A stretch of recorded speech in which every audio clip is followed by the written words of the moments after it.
Hello my beautiful magical beings, it is Dragon018 here, and today guys we are going to be finishing Werewolf Bakugou X Listener, and this is Puppy Love Part 4. And guys, without further ado, let's get into it, shall we? You woke up with everything around you feeling fuzzy. Your brain was swimming and your head ached. You slowly opened your eyes to find it wasn't your room, but it was a very sterile looking one. Where were you? As you continued to look around, you saw Bakugou sitting in a chair near your bed, his head resting in his hands. Bakugou? You croaked. Bakugou looked up, got up and walked over to you.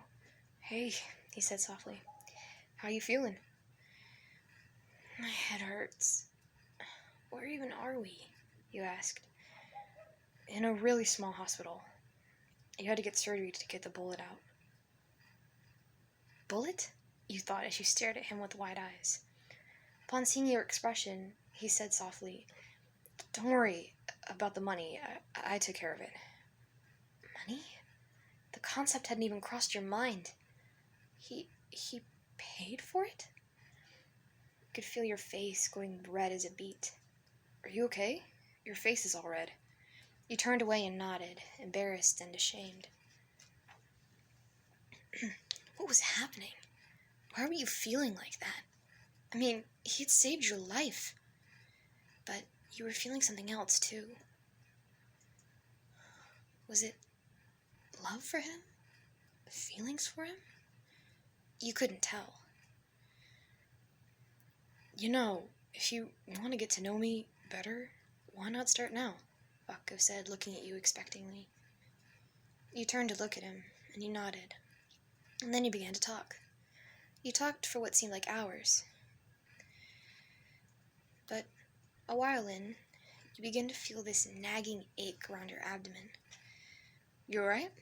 Bakugou asked. You winced and said, Yeah, I'm okay. A few moments later, a nurse walked in with an IV bag in her hand. She replaced the old one and set the new one up for you, saying that they were painkillers. You asked her how long you had been there, and they said almost 24 hours. You weren't really surprised, but you were glad it wasn't any longer. Then a loud buzzing was heard coming from the bedside table. It was your phone. You picked it up and looked at the caller ID. It was your mother.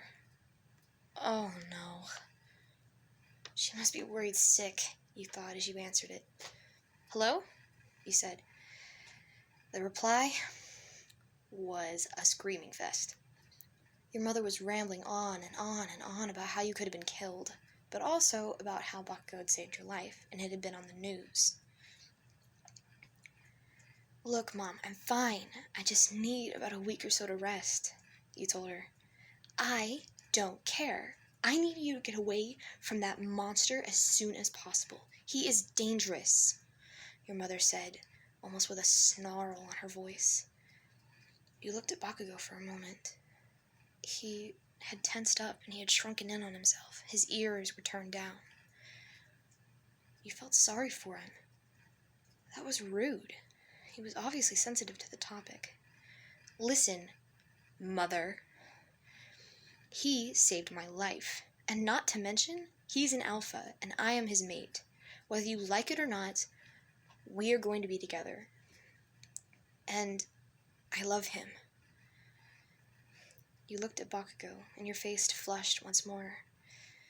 And you had just admitted it. You loved him, and you would do anything to protect him.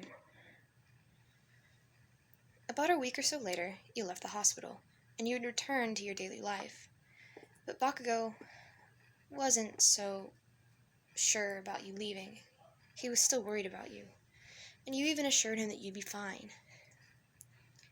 And you even offered to get him a job at the little cafe you worked at, which he gladly accepted. It was nice having him as a co-worker. Although there were a few incidents. One incident happened when Bakugou was working the cashier position. He was handing out coffee when a woman came up to him, and apparently this Karen just had to voice her opinion about him. But he didn't blow up like you imagined. He just stood there and took it. And then he said calmly, "Ma'am, I'm sorry, but this is the only job I can have right now. Do you mind leaving the store?" To which she retaliated, "No, a monster like you should not be in a public place like this."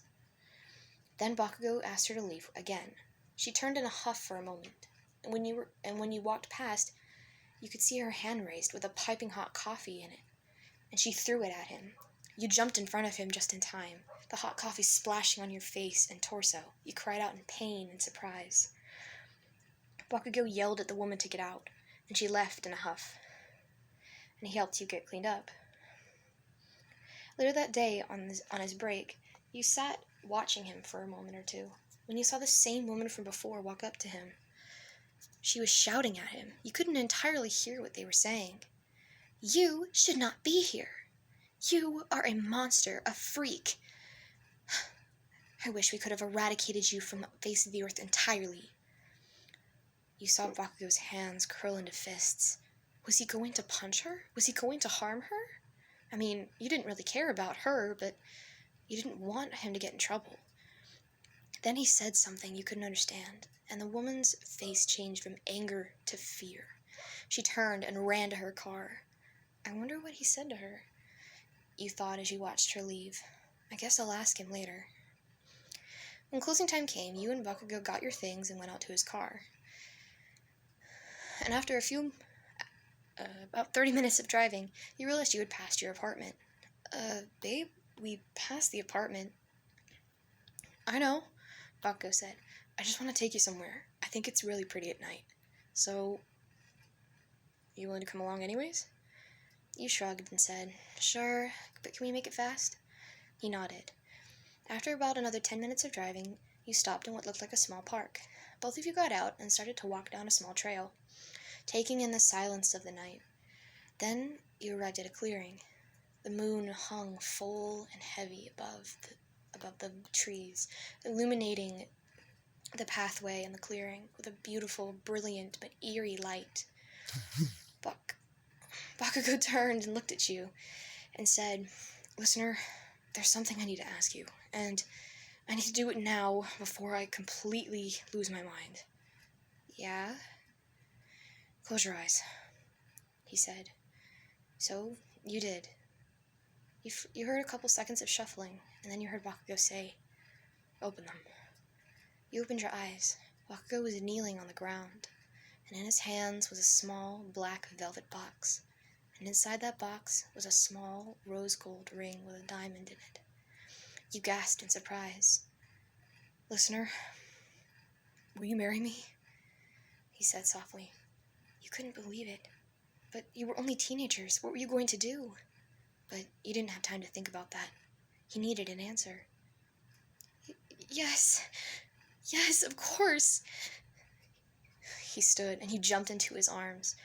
You hugged him for what seemed like ages, but it didn't matter. You were the happiest you had ever been in your life. You were going to start the next chapter with the man you adored.